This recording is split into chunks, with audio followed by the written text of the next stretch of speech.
ပြီးခဲ့တဲ့အပတ်ဖေဖော်ဝါရီလ4ရက်နေ့2020ကကျွန်တော်နေတဲ့ကနေဒါနိုင်ငံဘန်ကူးဗားမှာနင်းနေတအားကြလို့ပြင်ထွက်ပြီးနင်းကြတာတွေကိုဗီဒီယိုရိုက်ခဲ့ပါတယ်ကျွန်တော်ရဲ့တခြားအစားအသောက်တွေနဲ့မဆိုင်တဲ့ခီးသွားဗီဒီယိုတွေ photography နဲ့ပတ်သက်တဲ့ဗီဒီယိုတွေကိုနောက် channel တစ်ခုမှာတင်ထားပါတယ်အဲဒီဗီဒီယိုတွေကိုကြည့်ချင်တဲ့စိတ်ဝင်စားတယ်ဆိုရင်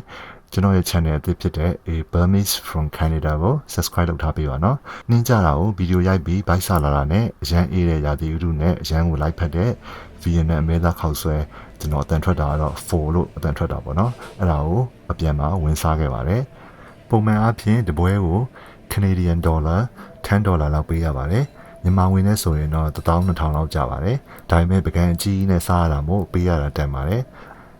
ခောက်ဆွဲနဲ့တွဲစားကိုပင်စိမ်းရွက်နဲ့ပဲပင်ပေါက်ချပေးပါတယ်အသားနဲ့တို့ဖို့အတွက်အမဲရောင် white sin salt နဲ့ chili salt ချပေးပါတယ်ဟင်းရည်ရောင်ကပလိန်းကြီးဆိုပေမဲ့အမဲရိုးတွေကိုအကြာကြီးပြုတ်ထားတဲ့ဟင်းရည်မို့လို့အရန်ချိုပြီးအရန်ရတာရှိပါတယ်တချို့ဆိုင်တွေမှာဆိုရင်တော့အချိုးမုံတွေအရန်သုံးထားတာတွေ့ရပါတယ်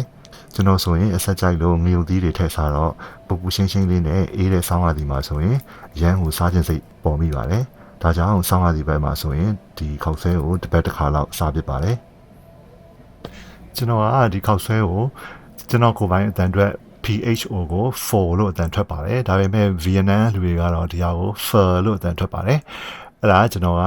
အရင်တော့ပေါ့နော်ဒီကနေဒါကမြန်မာအသီးတယောက်နဲ့ဒီခောက်ဆွဲသွားစားတာပေါ့အဲ့ဒါသူကစပွဲတော့ကိုအော်ဒါမှာတဲ့အခါမှာသူက I want to pa ဆိုတော့ကျွန်တော်မျက်လုံးတွေပြူသွားတာပေါ့နော်အမှန်တော့ဒီစပွဲတော့ကသူတို့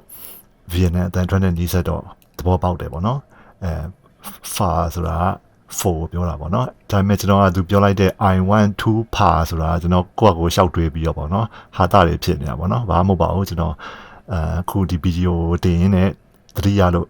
အားလုံးကို share ပြတာပါ4ခောက်ဆွဲကောင်းမကောင်းသိချင်ရင်အရင်ဆုံးဟင်းရည်ကိုမြည်ကြည့်ပါတချို့ဟင်းရည်တွေက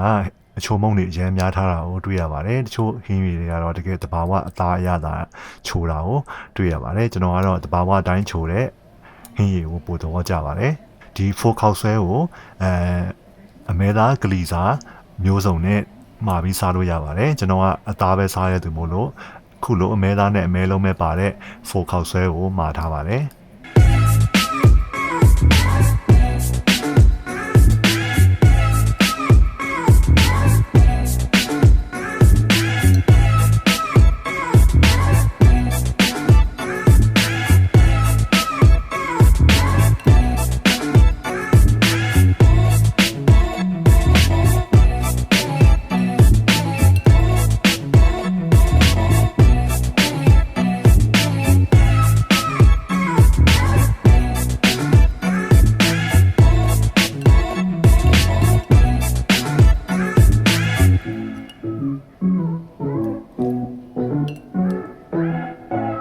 ကျွန်တော်ရဲ့ channel ကို subscribe မလုပ်ထားရသေးရင် subscribe လုပ်ထားပေးပါ